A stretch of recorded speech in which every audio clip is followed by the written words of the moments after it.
Welcome to the demo class. आज हम लोग सीखने वाले हैं कैथोड रे एक्सपेरिमेंट। ठीक है। आज हम लोग सीखने वाले हैं कैथोड रे एक्सपेरिमेंट। ये एक्चुअली बताऊं तो it is one of the most important experiments if you want to understand the subatomic particles and how the atoms, how the electrons actually work। जो लेकिन क्या होता है ना, एक एक बार ना टीचर्स ऐसे बहुत सारे इंपॉर्टेंट पॉइंट्स या फिर बहुत सारे ऐसे वेरी क्लोज पॉइंट जो आपको टॉपिक समझने के लिए बहुत इंपॉर्टेंट है, तो या तो कहना भूल जाते हैं या फिर इग्नोर कर देते हैं, क्योंकि लाइक उन्होंने कैसे भी करके इसे सीखा होगा एंड वो चाहते हैं बच्चे भी ऐसे सीखें। या फिर वो क्या है ना, वो एक फंडामेंटल्स होती है जो नॉर्मली स्टूडेंट्स वो खुद पेपर या फिर बुक घिस घिस के वो पढ़ के समझ लेता है। तो नॉर्मली टीचर्स वो सिखाते नहीं है, क्योंकि लाइक उनको लगता है कि हाँ भाई बच्चा सीख लेगा, या फिर because of curse of knowledge वो इसे सिखाना भूल जाता है। अब वो क्या है, मैं आपको इसे बहुत ही सिंपल वे में समझा रहा हूँ। ठीक है। अब मैंने क्या किया है, ये एक क्यूब नहीं है for teaching purposes. Right now ये क्यूब नहीं है, बल्कि ये एक यूनिवर्स है। इस यूनिवर्स के अंदर ना डस्ट है, ना स्टार्स है, ना कुछ भी है। ठीक है, इसके अंदर कुछ भी नहीं है, लेकिन हम लोग अभी इसके अंदर कुछ डालने वाले हैं।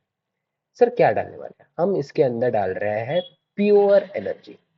ठीक है, हम इसके अंदर डाल रहे हैं प्योर एनर्जी, ना काइनेटिक एनर्जी, ना कुछ भी एनर्जी, हीट एनर्जी, कुछ भी नहीं, बल्कि प्योर एनर्जी।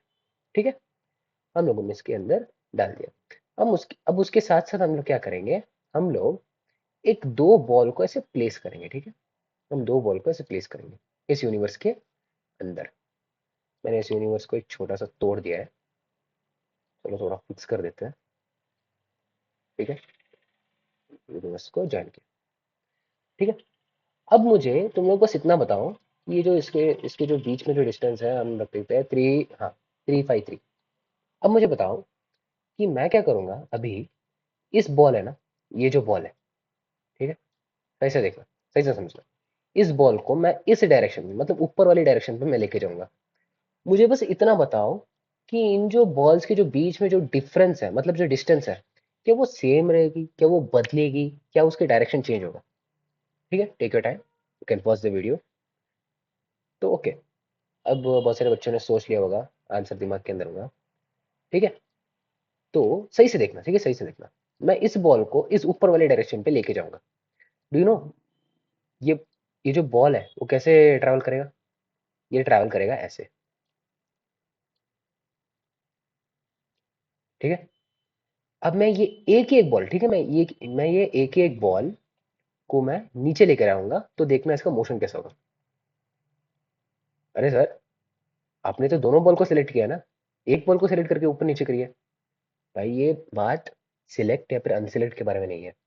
ये बात है कि हमारा जो ये यूनिवर्स है, इसके अंदर सिर्फ एनर्जी है, याद रखो, सिर्फ एनर्जी है। एंड इसके अंदर हम लोगों ने दो बॉल रखा है। इसके बीच का जो डिस्टेंस है 353। ठीक है। अब मैं इस बॉल को मैं इस डायरेक्शन पे लेके जाऊं, इस डायरेक्शन पे लेके जाऊं, इस डायरेक्शन पे लेके जाऊं, इस डायरेक्शन में, इनकी जो बीच का जो डिस्टेंस है वो 353 ही रहेगी। अब आप पूछेंगे क्यों? क्योंकि यहाँ पर आपको लग रहा होगा यहाँ पर कुछ भी नहीं है, बट यहाँ पर कुछ है। इन दोनों बॉल्स के बीच में एक एनर्जी स्टोर्ड है। आप बोलेंगे कैसे? भाई क्योंकि यहाँ पर एक सिस्टम भी आ चुका है ना, यहाँ पर एक पार्टिकल्स भी आ चुका है, तो यहाँ पर थोड़ी डिफरेंट डिफरेंट एनर्जी कन्वर्ट होगा। अब बस इसे समझने की कोशिश कीजिए। इन दोनों बॉल के बीच में एक यूनिक सा एनर्जी है। ठीक है, यूनिक सा एनर्जी है। सो इस एनर्जी को मेंटेन करने के लिए, कांस्टेंट रखने के लिए, ये बॉल भी सेम डायरेक्शन जा रहा है इस बॉल की तरह। क्यों? क्योंकि उनको एनर्जी मेंटेन करनी है। तो ये यूनिक फॉर्म ऑफ एनर्जी है जो मल्टीपल क्लस्टर ऑफ एनर्जी की कंबाइन या फिर डिसोसिएशन की वजह से हुआ है। ठीक है। एक यूनिक से जो एनर्जी है, इस एनर्जी को हम नाम देते हैं पोटेंशियल एनर्जी। ठीक है। इसको हम नाम देंगे पोटेंशियल एनर्जी। ठीक है। अगर आप बोलेंगे कि सर ठीक है, पोटेंशियल एनर्जी तो ठीक है, मुझे बताओ कि हमें इनकी जो बीच में ना डिस्टेंस बढ़ानी है। मैं फिर से आप लोगों को याद दिला देता हूँ, ये एक यूनिवर्स है, और इस यूनिवर्स के अंदर कुछ भी नहीं है, बस प्योर एनर्जी और एक दो बॉल्स। ठीक है। आप इसे रियल लाइफ एनर्जी के अंदर कंफ्यूज मत कीजिएगा। रियल लाइफ के अंदर बहुत कुछ आता है, डस्ट आते हैं, कॉस्मिक वेव्स आते हैं, कॉस्मिक नेटवर्क्स आते हैं। ठीक है, कॉस्मिक वेब्स आते हैं, एंड गैसेस आते हैं। तो डिफरेंस होता है, बट यहाँ पर सिर्फ एनर्जी है। एंड इनकी दोनों के बीच में अंदर एक यूनिक सा एनर्जी है, उसे मेंटेन करने के लिए पोटेंशियल एनर्जी का नाम से हम लोग टीच के, ठीक है। मेंटेन करने के लिए ये दोनों कैसे भी करके मेंटेन करेंगे। अब इन दोनों के बीच में ना हमें डिस्टेंस को बढ़ाना है। बढ़ाएंगे तो और क्या करेंगे हम लोग, कुछ भी नहीं। हम इनके जो बीच में जो गैप है, मतलब जो एनर्जी वहां पर कंजर्व्ड है, हम कुछ नहीं, हम लोग वहां पर एनर्जी को ऐड करेंगे, ठीक है। हम लोग एनर्जी को ऐड करेंगे। अब ऐड करने से क्या होगा, इन दोनों के जो बीच में जो डिस्टेंस है वो बढ़ेगा। अगर कम करना है तो क्या करेंगे, हम बस एनर्जी को सब्ट्रैक्ट करेंगे, मतलब हम लोग एनर्जी को रिमूव करेंगे। अब ठीक है।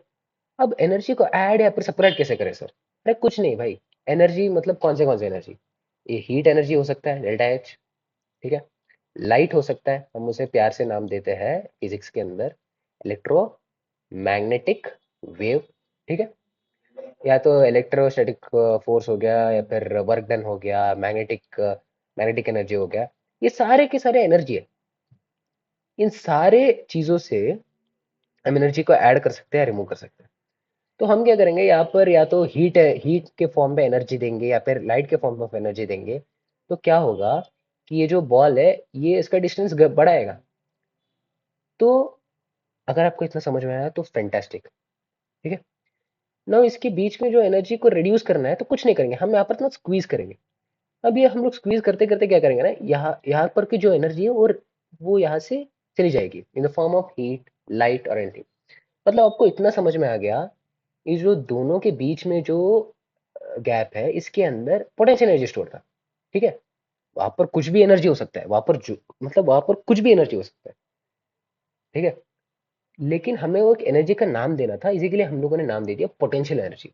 जब हम ऐसे ही आगे आने वाले कॉन्सेप्ट को पढ़ते हुए जाएंगे एनर्जी के बारे में, आपको पोटेंशियल एनर्जी का एक्चुअल समझ को आपको आ जाएगा, ठीक है।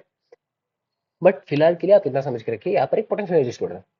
अब यहाँ पर डिस्टेंस बढ़ानी है या फिर घटानी है तो सिंपल, या तो एनर्जी हम लोग ऐड करेंगे या फिर निकालेंगे। कैसे? मैंने अभी अभी आपको बोला है, by using electromagnetic wave, heat और मेनी थिंग्स। अगर आपको इतना समझ में आया, मैं सच बताता हूँ, मैं बस ये एक एक एक्सपेरिमेंट, ठीक है, कैथोड रे एक्सपेरिमेंट, मैं सिर्फ ये एक एक एक्सपेरिमेंट लेके पूरा का पूरा एटॉमिक स्ट्रक्चर, ठीक है, पूरा का पूरा एटॉमिक स्ट्रक्चर को मैं आपको रिवाइज करवा सकता हूँ। इतना इंपॉर्टेंट टॉपिक है cathode ray experiment. Let me teach you, ठीक है। हम सभी लोगों ने कभी ना कभी एक बैटरी लिया होगा, ठीक है। वो HW का आता था ना, 9 वोल्ट्स। ये एक बोल लीजिए पॉजिटिव टर्मिनल्स है, दूसरा नेगेटिव टर्मिनल्स है। एंड हम लोगों ने पास रखा होगा, एक एक बार कनेक्ट भी किया होगा, लेकिन हमने कभी भी स्पार्क नहीं देखा। ऐसा क्यों है? बहुत ही अक्लमंदी वाले बच्चे होंगे, बोलेंगे कि साहब जी यहाँ पर तो होता है एयर, और एयर का जो रेजिस्टेंस है, एयर का जो रेजिस्टेंस बोल दीजिए या फिर रेजिस्टिविटी बोल दीजिए, वो सबसे ज्यादा होता है। मतलब अगर हम लोग उसे उतना वोल्टेज से अगर हम लोगों ने एनर्जी दिया, तो एयर भी इलेक्ट्रिसिटी कंडक्ट कर सकती है। लेकिन बैटरी के पास तो उतना ताकत होती नहीं है। अगर ताकत होती है तो लाइक ट्रांसफार्मर में ताकत होती है, या फिर जो बादल के अंदर होता है ना वो थंडर, उसके पास ताकत होती है। बस वही चीज होती है जो एयर से भी इलेक्ट्रिसिटी को ट्रांसफर कर सकती है। क्यों? एंड एयर का जो रेजिस्टेंस है बहुत ज्यादा होता है, एंड हमारे बैटरी में तो इतना पावर नहीं है, ठीक है। यही चीज है ना, यही चीज 100 साल पहले, ठीक है, 100 साल या फिर 100 साल बोल दो या 150 साल पहले बोल दो, जे थॉमसन, जे डाल्टन, उस जमाने में उनको भी दिमाग के अंदर आया था भाई रेजिस्टेंस ज्यादा है, एंड यहाँ पर बहुत सारा हवा है। लेकिन यहाँ पर एक ऐसा कुछ तो चीज है, ठीक है, इस बैटरी के अंदर ऐसा कुछ तो ऐसी चीज है जो एनर्जी को वायर से ऐसे कंडक्ट करते करते करते लेके जाती है, वो भी इन क्लोज्ड पाथ, ठीक है, क्लोज्ड पाथ, ठीक है। वो जिस जगह से आया है उसी जगह से वो जा सकता है एक क्लोज्ड पाथ के अंदर, ठीक है। देयर इज सम पार्टिकल और there is something which is transporting the energy, travelling the energy to a particular point. यहाँ पर कुछ हम लोग डाल दीजिए, जैसे कि बल्ब डाल दो, कुछ भी डाल दो, ये अपनी एनर्जी को ट्रांसफर करेगा। एंड यहाँ पर जो कोई भी अप्लायंसेस है उसे वर्क करने को हेल्प करेगा। यहाँ पर ऐसा कुछ तो ऐसी चीज है। तो हम एक काम कर सकते हैं, क्या कर सकते हैं कि यहाँ पर जो एयर है ना, एयर को हम निकाल देंगे, ठीक है। सही से निकाल देंगे, एंड यहाँ पर भी जो डिस्टेंस है उसे थोड़ा सा बढ़ा लेंगे ताकि हम उस पार्टिकल को समझ पाए, उसके ऊपर एक्सपेरिमेंट कर पाए। ये सब क्या चीज़ है भाई? जो इलेक्ट्रिसिटी, ठीक है, इलेक्ट्रिसिटी बोलो या फिर एक एनर्जी को ट्रांसपोर्ट कर रही है, तो हमें इसके बारे में तो और ज़्यादा पढ़ना चाहिए। ठीक है, तो उन्होंने ऐसा एक अपैरेटस बनाया, ये ग्लास ट्यूब है, ताकि वो देख पाए कि पार्टिकल्स कैसे एक्ट कर रहे हैं। ये पंप से उन्होंने क्या किया, हवा को निकाला। उस जमाने के पंप उतने ताकतवर नहीं थे, इसी के लिए छोटा सा थोड़ा सा एयर पार्टिकल्स ना बच गए, लेकिन लाइक इसके अंदर बहुत कम प्रेशर था, बहुत मतलब बहुत कम। ठीक है, तो उन्होंने क्या किया, बैटरी को लगाया एंड यहाँ से डिस्चार्ज किया। एंड यहाँ पर मैं एक सेकंड के लिए मैं पॉज करता हूँ। बहुत सारे बच्चों को डाउट है कि कैथोड क्या है, एनोड क्या है। यहाँ पर होगा नेगेटिव टर्मिनल, लेकिन इसे बोल देंगे कैथोड। यहाँ पर होगा पॉजिटिव टर्मिनल, लेकिन इसे बोलेंगे एनोड। देखो बेटा, पॉजिटिव नेगेटिव से कैथोड एनोड नहीं डिसाइड होता। कैथोड या फिर एनोड इसलिए नाम दिया गया है कि साइंटिस्ट जो लोग काम कर रहे थे, जो रिसर्च कर रहे थे, वो सही से एक्सप्लेन कर पाए कि सोर्स ऑफ इलेक्ट्रॉन क्या है, एंड जो इलेक्ट्रॉन को रिसीव कर रहा है, ठीक है, वो क्या है। मतलब देखो, जहां पर भी इलेक्ट्रॉन का जो सोर्स है, मतलब जिस जगह पे इलेक्ट्रॉन आ रहा है, उस जगह को हम बोल देंगे कि कैथोड। ठीक है, अब आप बोलेंगे कि अरे भैया, तो हमें ये समझाओ कि जो क्या मतलब, फॉर एग्जांपल ये हो गया सोडियम, सोडियम हो गया पॉजिटिव चार्ज, एक इलेक्ट्रॉन को लूज करके, ठीक है, हम इस सोडियम को क्या मतलब कैटायन क्यों बोलते हैं? इसने तो इलेक्ट्रॉन को लूज कर दिया। भाई इसी के लिए तो हम लोग इसे कैटायन बोलते हैं। क्यों? क्योंकि ये इलेक्ट्रॉन को लूज करके सोर्स ऑफ इलेक्ट्रॉन बन रहा है। माना कि इसके पास इलेक्ट्रॉन नहीं है, लेकिन this acted as a source of electron, इसी के लिए हम इसे कैटायन बोलते हैं। जो क्लोरीन है, ये इलेक्ट्रॉन को लेता है, ठीक है, तो इसी के लिए हम बोल देते हैं ये इलेक्ट्रॉन को रिसीव कर रहा है, इसी के लिए दिस इज एन आयन। ठीक है, आपको बस इसे याद रखना है। ये ना सिर्फ केमिस्ट्री में हेल्प होगा, इंक्लूडिंग द बायोटेक्नोलॉजी प्रोसेस के अंदर जो इलेक्ट्रोफोरेसिस होता है ना, आपको कोई भी कंफ्यूजन नहीं होगा कि डीएनए किस जगह से किस जगह पे जाता है। DNA first of all negatively charge, तो वो कहा जाता है from an from cathode to anode. क्योंकि इलेक्ट्रॉन रिसीवर की जगह है। तो आपको कोई डाउट्स नहीं होगा कि एनोड और कैथोड के बीच में डिफरेंस हुआ।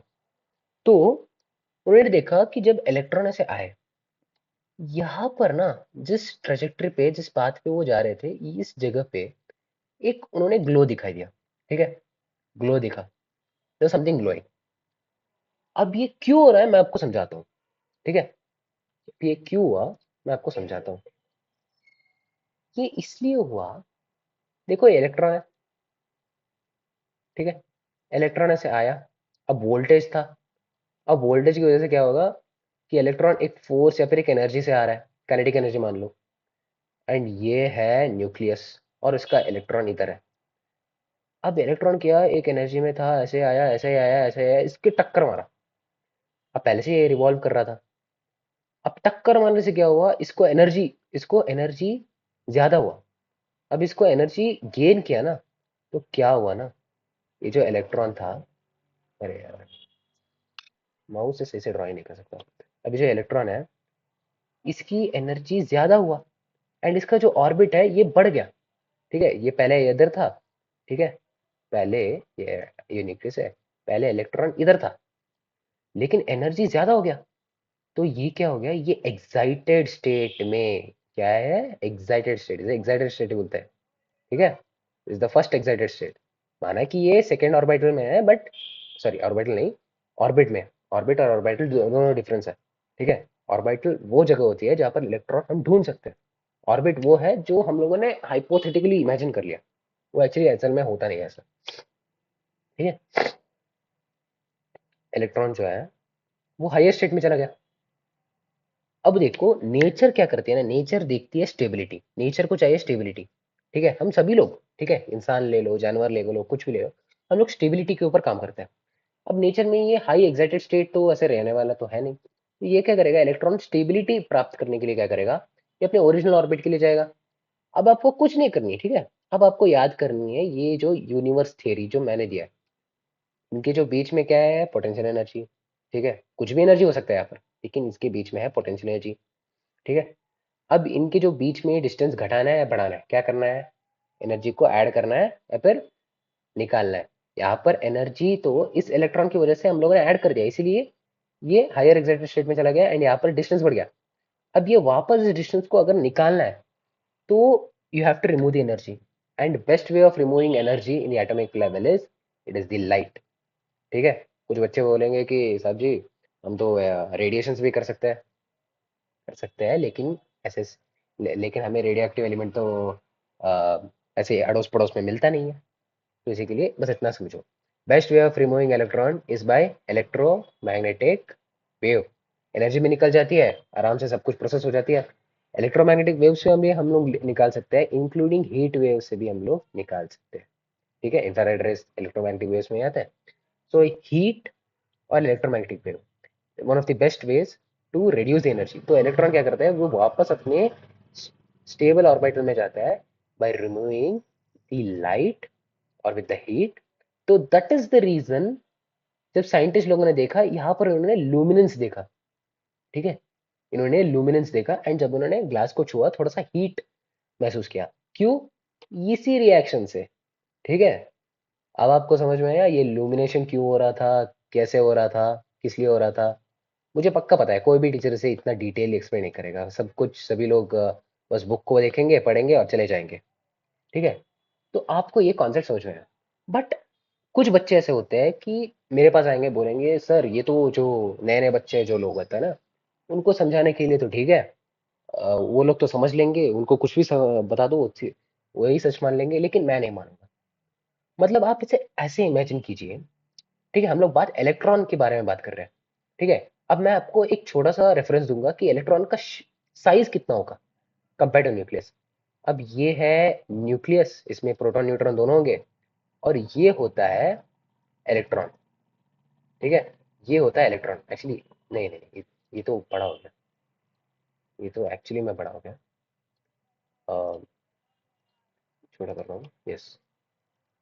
ये होता है इलेक्ट्रॉन, ये है न्यूक्लियस और ये है इलेक्ट्रॉन। ठीक है, अब आप मुझे ये बता रहे हैं इतने दूर से एक इलेक्ट्रॉन आ रहा है। ठीक है, एंड ये सही से जाके इसको टकरा गया। Just imagine it in this way कि सर, ठीक है, तुम लोग जो कुछ भी बुलाना चाहते हो मुझे, तुम लोग बुला सकते हो। ठीक है, तो सर आप ऐसे समझिए कि मैं यहाँ पर खड़ा हूँ। ठीक है,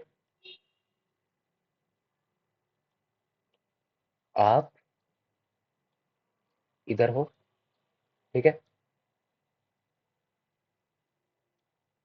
आपके हाथ में एक रस्सी है, और रस्सी के एंड पे, ठीक है, रस्सी के एंड पे एक रेत का टुकड़ा है, एक सैंड पार्टिकल है।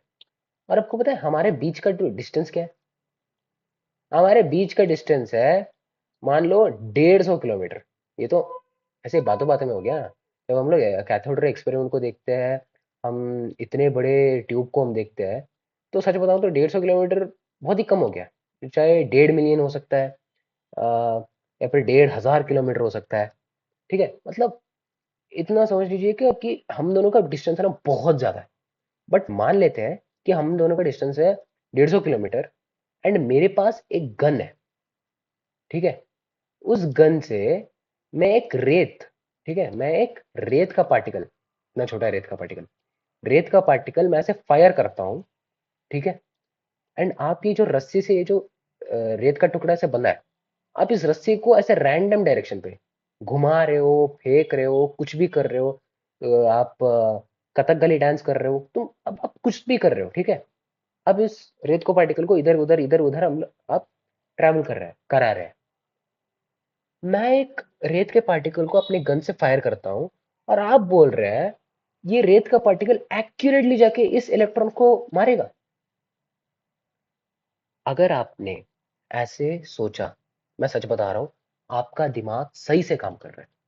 आपका दिमाग बहुत ही वंडरफुल एंड बहुत ही कॉम्प्लिकेटेड थिंग सोच रहा है, जो आपको एक स्टूडेंट के पर्सपेक्टिव से आपको सोचना चाहिए। अगर आपके अच्छे मार्क्स से ज़्यादा, अगर आपको टॉपिक सीखनी है, अगर आपको नॉलेज गेन कर रही है, आप करेक्ट सीख रहे हो, आप करेक्ट समझ रहे हो, आप करेक्ट सोच रहे हो। अगर आपने इतना सब कुछ सोचा है तो मैं सच बता देता हूँ, ये जो एक्सप्लेनेशन दूंगा ना आप समझ जाएंगे कि हाइजनबर्ग बाबा ने क्या बोला। ठीक है, अभी हाइजनबर्ग नाम बड़ा से लिख नहीं सकता, बट एच याद रखिए। अब हाइजनबर्ग बाबा ने यही तो हमें समझाया है कि हम इलेक्ट्रॉन का पाथ मतलब डायरेक्शन एंड उसका मोमेंटम हम दोनों फाइंड नहीं कर सकते। इट इज जस्ट लाइक जो यूनिवर्स है, ये जो ब्रह्मांड है, इसको पता नहीं क्या है, ये नहीं चाहता है कि हम एक इलेक्ट्रॉन का मोमेंटम और डायरेक्शन दोनों एक ही समय कैलकुलेट कर पाए। पता नहीं क्यों, पता नहीं क्यों एक्चुअली में। बहुत सारे साइंटिस्ट को अभी भी प्रॉब्लम है कि यूनिवर्स हमें जानने को इजाजत क्यों नहीं दे रहा। ठीक है, एंड मैं एक और रीजन भी दूंगा कि ऐसा क्यों हो रहा है, हम लोग क्यों कैलकुलेट नहीं कर पा रहे। देखो, अब मैंने बोला ये है न्यूक्लियस, ठीक है, और ये है इलेक्ट्रॉन। इलेक्ट्रॉन ऑर्बिट में ट्रैवल नहीं करता बल्कि ऑर्बिटल में ट्रैवल करता है। ऑर्बिटल कुछ नहीं, बस it is a place where electron finding is more. Electron वहां पर ज्यादा घूमते हैं, ठीक है, उसका फेवरेट स्पॉट है। अब ये है इलेक्ट्रॉन। अब ऑर्बिटल हम ड्रॉ करते हैं एग्जाम्पल के लिए, ठीक है, एग्जाम्पल के लिए, नॉट एग्जैक्टली लाइक ऐसा ही होगा, बट हम सीखने के लिए हम इसे ऐसे समझ सकते हैं। इतना जो जगह है ना, वो है इलेक्ट्रॉन क्लाउड, ठीक है, तो न्यूक्लियस से भी बड़ा हो गया, लेकिन इतना ठीक ठाक होता है। अब देखो, हम इलेक्ट्रॉन को वेलोसिटी फाइंड आउट कर सकते हैं for particular orbital and energy level. वो है v is equal to V naught Z N, Z by N, ठीक है, इस फॉर्मूला से हम लोग ढूंढ सकते हैं। अब ये जो v का जो वैल्यू है, ठीक है, z मतलब एटॉमिक नंबर एंड n मतलब कौन से nth ऑर्बिटल में, ठीक है, ये जो v नॉट है इसका ये कांस्टेंट है। आपको पता है कितना वैल्यू है? 2.2 into 10 to the power of 6 metre per second. It is just equivalent to 2 to 1 2 3, yes, इतना हो सकता है। Please correct me if I am wrong, ठीक है, 10 to the power of 3, ठीक है। अ,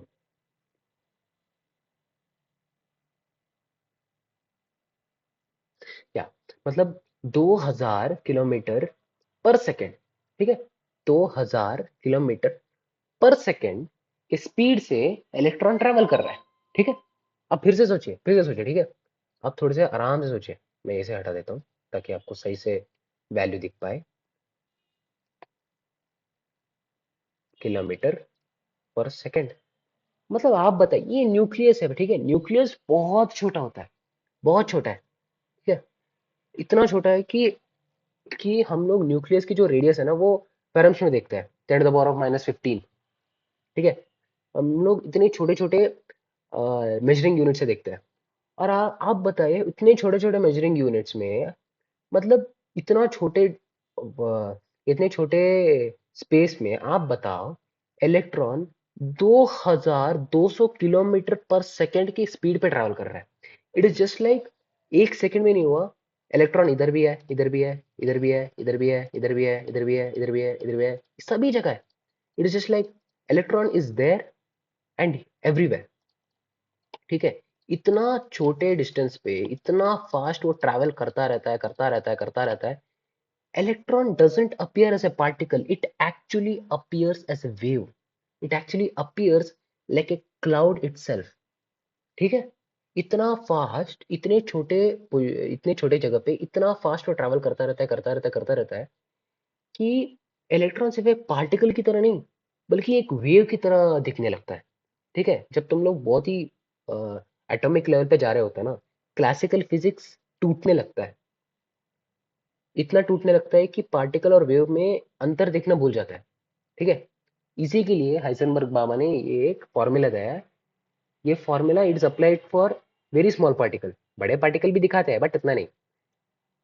the position into momentum is greater to और equal to the Heisenberg constant divided by 4 pi, ठीक है, 4 पाई। इसी के लिए हाइजेनबर्ग बाबा ये फॉर्मूला देते हैं। क्यों? क्योंकि समझाने के लिए कि देखो भाई, इतनी छोटी जगह पे इलेक्ट्रॉन इतना फास्ट ट्रेवल करता है। It started appearing like wave, started being like a cloud. तो इसी के लिए जो तुम लोगों ने अभी भी सोचा ना कि मैं एक गन से एक रेत के पार्टिकल को फायर करूंगा, और आप जो रेत के पार्टिकल को ऐसे ही एक रस्सी से आप घुमा रहे हो, एंड सडनली वो रेत पार्टिकल टकरा जाते हैं इसी वजह से। बिकॉज इलेक्ट्रॉन इलेक्ट्रॉन के साथ कोलाइड नहीं हो रहा है, बल्कि एक इलेक्ट्रॉन क्लाउड दूसरे इलेक्ट्रॉन क्लाउड को मार रहा है। That is the reason. And मैंने अभी अभी आपको समझाया है इलेक्ट्रॉन क्लाउड, ठीक है, एग्जाम्पल के लिए ऐसे समझ लेते हैं, ठीक है। बहुत ही घटिया ड्राइंग है, बताया। ये एक इलेक्ट्रॉन क्लाउड है, और इलेक्ट्रॉन क्लाउड तो हमें ऐसे बातचीत करने में बोलने आसानी के लिए हम इलेक्ट्रॉन क्लाउड बोलते हैं। बट ये एक इलेक्ट्रॉन क्लाउड एक इलेक्ट्रॉन का ऐसा वेव है, ठीक है। अभी अभी आपको समझाया, ठीक है, आपको समझ में आ रहा होगा। मैं फिर से बता देता हूँ। इलेक्ट्रॉन इतना फास्ट ट्रैवल कर रहा है इतने छोटे पोजीशन पे, ये ऐसे बन जाते हैं एक ऐसे वेव की तरह बन जाती है। और इस वेव को बहुत ही अच्छी तरह से समझाया गया है एरविन श्रोडिंगर ने, जो हमें फॉर्मूला दिया, which is which is the sine value, जिन्होंने फॉर्मूला दिया था electron cloud and electron probability को कैलकुलेट करने के लिए, ऑर्बिटल्स को देखने के लिए उन्होंने एक फॉर्मूला दिया था, जो infamously known as Schrodinger wave equation. मैंने ऐसे बातों बातों में, कहानी कहानियों में, मैंने आपको आधे से भी ज्यादा, ठीक है, आधे से भी ज्यादा एटॉमिक स्ट्रक्चर का चैप्टर को रिवाइज कर दिया। इतना इंपॉर्टेंट है कैथोड रे एक्सपेरिमेंट। अगर आपने इस वीडियो से कुछ भी सीखा है ना नया, मैं सच बताता हूँ, it will be your fundamentals. आपको पूरा चैप्टर या फिर पूरा केमिस्ट्री आपको पढ़ने में बहुत आसानी होगा, if you understand how the energy and particle work. तो आई होप इस वीडियो से आपने बहुत सारी चीज़ों को आपने सीखा होगा। And I guess you would have enjoyed my class. Thank you for listening and stay tuned.